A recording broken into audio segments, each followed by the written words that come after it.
കന്നിക്കൂറിലുള്ള അത്തനക്ഷത്രം. അത്തനക്ഷത്രക്കാരെ സംബന്ധിച്ച് 7ാം ഭാവത്തിലേക്ക് നമുക്ക് ശനീശ്വരൻ വരുന്നുണ്ട്. വിഷുഫലം അനുസരിച്ച് 7ലേക്ക് ശനീശ്വരൻ മാർച്ച് 29 വരുന്നുണ്ട്. നമ്മൾ മാർച്ച് 29 വന്നിട്ടുണ്ട്. പിന്നെ മെയിലാണ് നമുക്ക് വ്യാഴത്തിൻ്റെ ഒരു മാറ്റം വരുന്നത്. അപ്പോൾ അത്തനക്ഷത്രക്കാർ 7ാം ഭാവത്തിൽ കണ്ടകശനിയുടെ കാലഘട്ടമാണ്.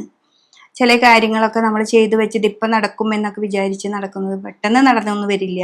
അതൊരു പ്രാവശ്യത്തിന് 2 പ്രാവശ്യമൊക്കെ നമുക്ക് പോണ്ടി വരും. അപ്പം അതുകൊണ്ട് നമുക്ക് അലസത പാടില്ല, മടി പാടില്ല. നമ്മളിപ്പോഴും വിചാരിക്കുന്നത് ഇപ്പം നടക്കുമെന്ന് വിചാരിച്ചതാണ്, അത് നടക്കുന്നില്ല എന്നൊക്കെ നമുക്ക് തോന്നാം. പക്ഷെ അതിലൊന്നും നമുക്കൊരു കുഴപ്പങ്ങളില്ല, നമുക്ക് മുന്നോട്ട് പോകാനായിട്ട് സാധിക്കും.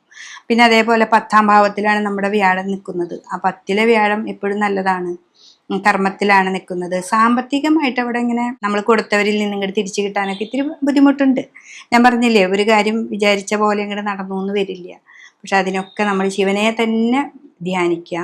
പിന്നെ കുടുംബക്ഷേത്രം ഉണ്ടെങ്കിൽ നിങ്ങളുടെ കുടുംബക്ഷേത്രവുമായി ബന്ധപ്പെട്ട് പറ്റത്തക്ക വഴിപാടുകളൊക്കെ ചെയ്യാം. അപ്പോൾ അതൊക്കെ ചെയ്യുമ്പോൾ വ്യാഴമൊക്കെ നമുക്ക് നല്ല ഈശ്വരകാരകത്വമായിട്ട് വരും.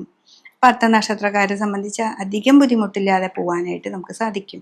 പിന്നെ കേതുവൊക്കെ ഉണ്ട് 12-ൽ. അത് സൂര്യൻ്റെ ക്ഷേത്രത്തിലാണ്. നമുക്ക് കേസ്, കോടതി അങ്ങനെയൊക്കെ വല്ലതുണ്ടെങ്കിൽ നമ്മൾ വളരെ കെയർഫുള്ളായിട്ട്, ബുധനാണ് രാശി, ബുധൻ്റെ രാശിയിലാണ് അത്തനക്ഷത്രം. അപ്പോൾ ബുദ്ധിപൂർവ്വം കാര്യങ്ങളൊക്കെ നീക്കാനായിട്ട് ഒരു കഴിവ് നിങ്ങൾക്ക് തന്നിട്ടുണ്ട്.